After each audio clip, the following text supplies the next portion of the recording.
Bismillahirrahmanirrahim. Assalamualaikum warahmatullahi wabarakatuh. Sebelumnya perkenalkan, nama saya Iwi. Kali ini dalam video ini saya akan mempresentasikan sebuah materi perkuliahan yang berjudul Pendidikan Sains sebagai Wahana Proses Inkulturasi. Baik, untuk presentasi ini saya akan langsung saja ya.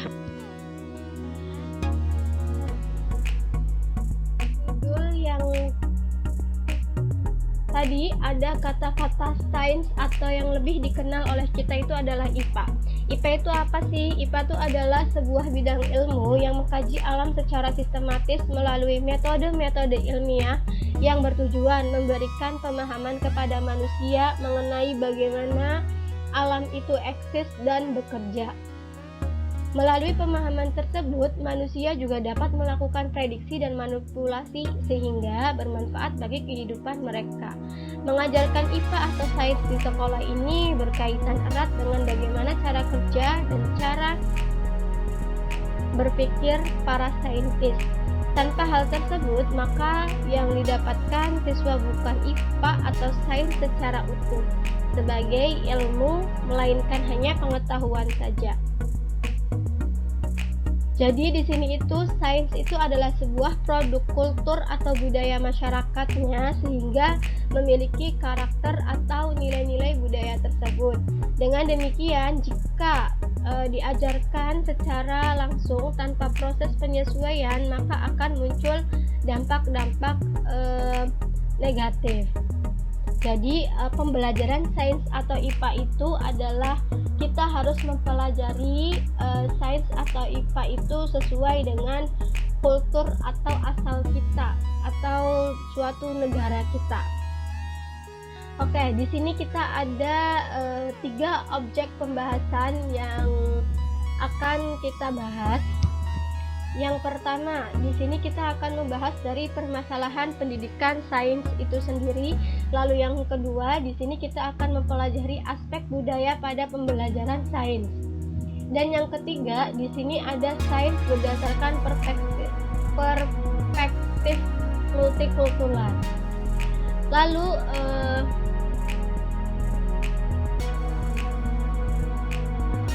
pengertian pendidikan itu apa sih? Di sini pengertian pendidikan itu adalah sebagai usaha manusia untuk menumbuhkan dan mengembangkan potensi-potensi pembawaan baik jasmani maupun rohani sesuai dengan nilai-nilai yang ada di dalam masyarakat dan kebudayaan. Nah, pendapat ini dikemukakan oleh Haji Fuad Ihsan. Dari pendapat ini juga, dari pendapat pengertian pendidikan ini juga bahwa pendidikan juga memiliki fungsi yang memperdayakan potensi manusia untuk mewariskan dan mengembangkan, membangun kebudayaan serta peradaban masa depan. Di satu sisi, pendidikan berfungsi untuk melestarikan nilai-nilai budaya yang positif. Di sisi lain juga pendidikan berfungsi untuk menciptakan perubahan ke arah kehidupan yang lebih inovatif. Oleh karena itu, pendidikan memiliki fungsi kembar. Oke, kita masuk dalam pembahasan yang pertama. Di sini pembahasan yang pertama adalah permasalahan pendidikan sains. Tadi di awal saya sudah mengatakan bahwa pendidikan itu memiliki fungsi yang kembar. Maksudnya gimana dengan fungsi yang kembar di sini? Fungsi kembar di sini maksudnya itu sistem pendidikan asli di suatu daerah itu memiliki peran penting dalam perkembangan pendidikan dan kebudayaannya. Nah, jadi baik lingkungan, fisik maupun sosial budaya itu dapat memberikan kontribusi tertentu pada belajar dari siswa tersebut. Nah, pengalaman belajarnya itu kita dapat berupa pola-pola tertentu seperti yang terlihat di sini. Ada pola pikir dari perspektif ranah kognitifnya sendiri. Lalu ada dari pola sikap, dari ranah efektif, dan pola perilaku dari ranah psikomotorik. Lalu di sini konsep sains yang dikembangkan di sekolah itu tidak berjalan mulus seperti yang kita lihat dalam pendidikan sekarang ini ya, karena dipengaruhi kuat oleh faktor dari sosial, khususnya itu konsepsi awalnya dan kegemaran dari siswanya, bahwa pendidikan atau pembelajaran sains di sekolah itu tidak memperhatikan budaya dari anaknya, maka konsekuensinya itu siswa akan menolak atau hanya akan menerima sebagian konsep sains yang dikembangkan dalam pembelajaran. Nah, banyak siswa itu yang menerima pembelajaran sains, misalnya IPA gitu di sekolah, mereka menerima pada saat itu, tapi karena mereka tidak mengaplikasikan dalam kehidupannya, maka dalam pertemuan berikutnya mereka akan lupa lagi gitu dengan pembelajaran yang telah berlangsung itu. Terus di sini juga ada Stanley dan Brickhouse 2001 ini menyarankan agar sains barat itu adalah sains normal dan sains tradisional itu diseimbangkan dalam pembelajaran sains dengan menggunakan pendekatan lintas budaya cross culture. Maksudnya misalkan bahan ajar atau pembelajaran dari IPA SMP kelas 7 tentang keragaman hewan. Nah, keragaman hewan ini usahakan dalam kurikulum yang berlangsungnya itu misalkan keragaman hewan yang ada di Indonesia bukan dari keragaman hewan yang ada di dunia barat sana. Tapi kurikulum Indonesia yang saat ini tuh udah lebih baik, walaupun kadang ada pro dan kontra dalam penyusunannya. Oke, lanjut.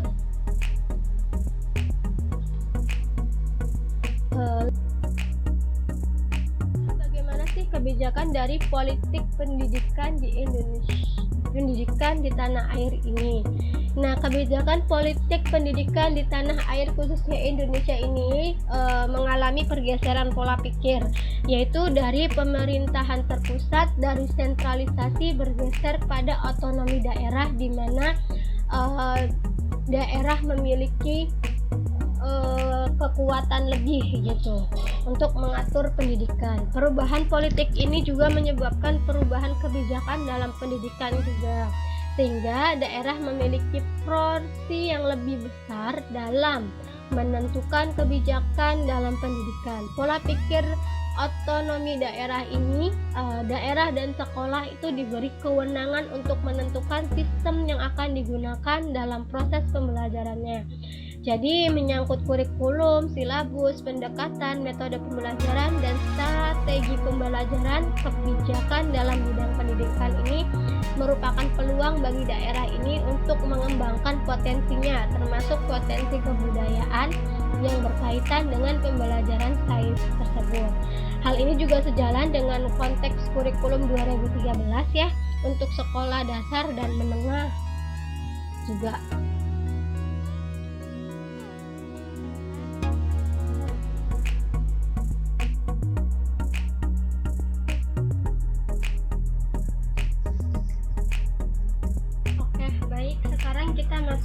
Pembelajaran yang kedua. Di sini pembelajaran yang kedua atau pokok pembahasan yang kedua di sini tentang aspek budaya pada pembelajaran sains. Aspek budaya pada pembelajaran sains. Nah, proses pembelajaran sains di sekolah selain memakai teori psikologi yang berakar pada konstruktivitas individu dan dari perspektif sosiologi yang bertumpu pada konstruktivisme sosial, para peneliti dan ahli pendidikan sains saat ini mencoba untuk menggunakan kajian teori antropologi yang berakhir ini mencoba melihat proses dari pembelajaran sains di sekolah pada setting budaya masyarakat asalnya.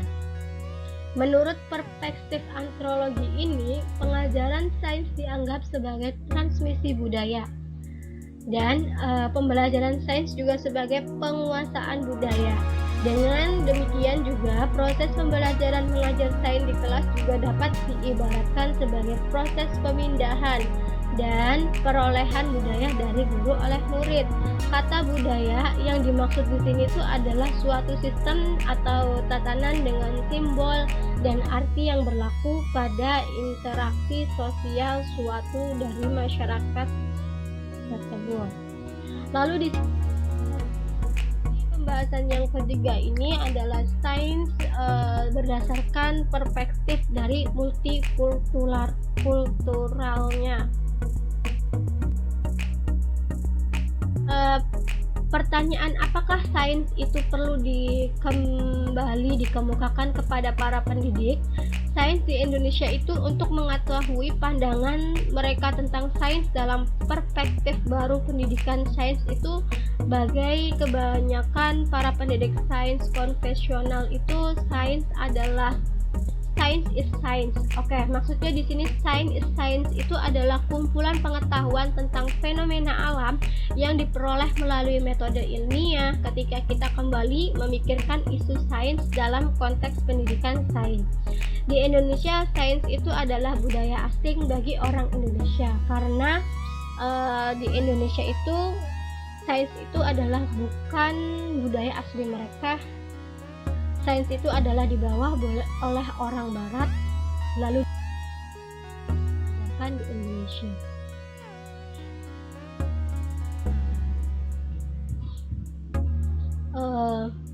Bahkan jika kita melihat ke negara yang paling maju dalam bidang teknologi, misalnya kita ambil contoh Jepang, mereka itu sendiri menyatakan bahwa sains juga bukan budaya asli mereka, melainkan budaya import dari negara barat yang masuk ke Jepang. Semenjak pertengahan abad ke-19 kalau nggak salah itu, meskipun faktanya orang Jepang itu dapat mempelajari sains karena sains dipandang dari perspektif multikulturalnya. Nah, Indonesia juga bisa tuh seperti memandang sains itu adalah multikulturalnya.